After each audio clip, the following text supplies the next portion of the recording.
Hey guys, it's Daniel, aka FloppyPENGuinn here, to bring you a brand new video. This one is kind of like a tips video for all those wondering, when do I throw urethane? So, as you can tell, I'm showing my Not Resin shirt from Inside Bowling. Really awesome shirt that I love to wear. Basically, I love to throw urethane when it's playable on short patterns, typically, or sometimes a medium short pattern that's like 38, 39 feet. And I have kind of fine-tuned my game to be very accurate playing up the gutter. And I just want to go over when urethane is a useful tool in the bag and when it is not. So, some people, whenever they see a urethane ball, as I work in a pro shop and I hear this occasionally, they think that it is a great ball down from the weakest resin ball in their bag. So for instance, for me, that would be like my Eruption Pro Blue or Onyx Vibe, and that would be like me saying that it's a ball down from that, like a step down, as if I would switch to it at the end of the day whenever I need something that doesn't hook as much. So first of all, yes, it is correct that the hook potential is less than the reactive resin balls that I discussed, such as the Onyx Vibe, the Eruption Pro Blue for me, which are the weakest balls, usually the last balls out of my bag as far as resin is concerned in a tournament. And so the reason that I wouldn't ball down to urethane from there is because urethane is a useful tool whenever you need something to roll really early and blend out the pattern down lane so that it doesn't hook a lot. And that's how to use urethane effectively. So if the heads or the front part of the lane is getting really burnt and it's like game 8 of a tournament, I typically would not go to urethane if I'm throwing reactive resin, because urethane wants to read really early, and you can use surface to really help you out with urethane in that way, to get it to read even earlier, to make it roll out and blend out the pattern down lane, rather than making a drastic or unpredictable motion that resin sometimes creates, especially on short patterns. Whenever you don't have something that you can blend out the pattern with using surface on it, that's reactive resin. So, to compare, I throw the Brunswick Phantom for a shot on a short pattern, and you can see it looks pretty good. I didn't swing it that much, kind of playing a little straighter on the right side, and then here's a couple of shots of me throwing urethane on that same pattern. So with the urethane, I'm able to stay on top of it more, I can stay a little further right, and I can utilize less surface or more surface depending on what I want to see the ball do. So less surface causes the ball to read later, and that's going to be like your 2,000, 3,000, and 4,000 grits.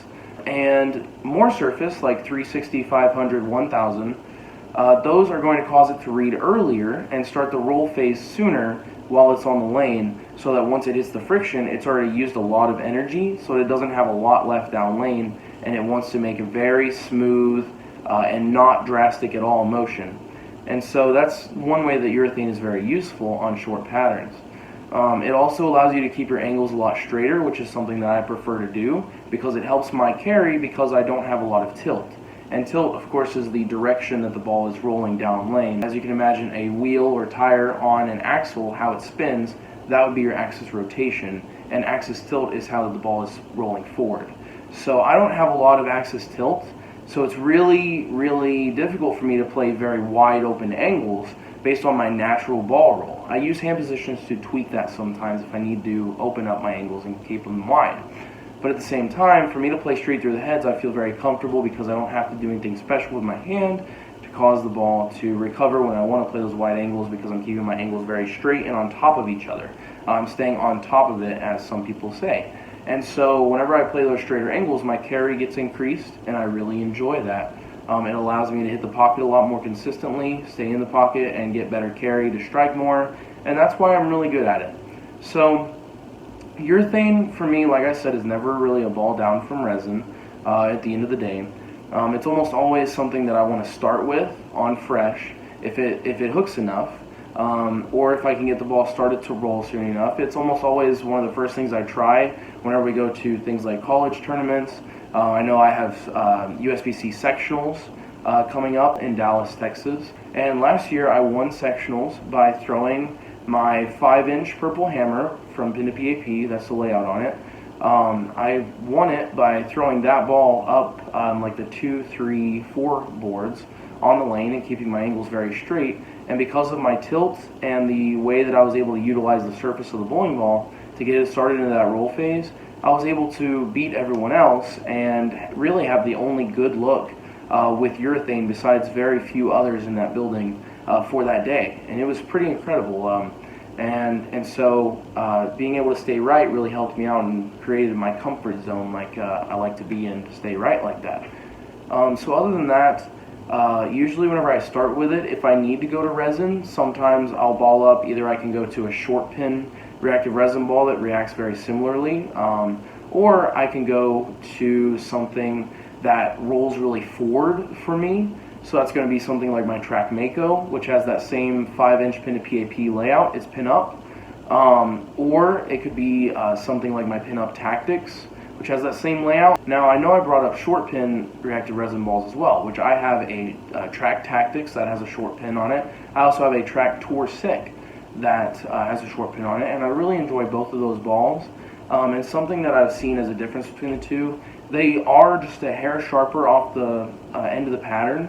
Whenever I throw them compared to my purple hammers, they're not as super smooth, but that definitely can be tweaked with surface changes depending on the pattern you're bowling on, and I would love to get some more work with it as well. I haven't done that much work with them, but I do remember I drilled the Tour Sick for the Wolf pattern last year whenever I bowled a PBA regional on the Wolf pattern, and it was just really nice to have that in the bag because I was able to still swing it to the gutter as you normally do on Wolf pattern with being super short. And whenever urethane is just rolling a little too early, or it's causing it to just not recover down lane from those misses right on something like Wolf, it's definitely a good option to have a short pin reactive resin ball in your bag. Also, there is the advantage of throwing a short pin reactive resin ball because it does not create carry down, which is one of the disadvantages of urethane sometimes, is that it creates carry down, especially if you're working with a team of people.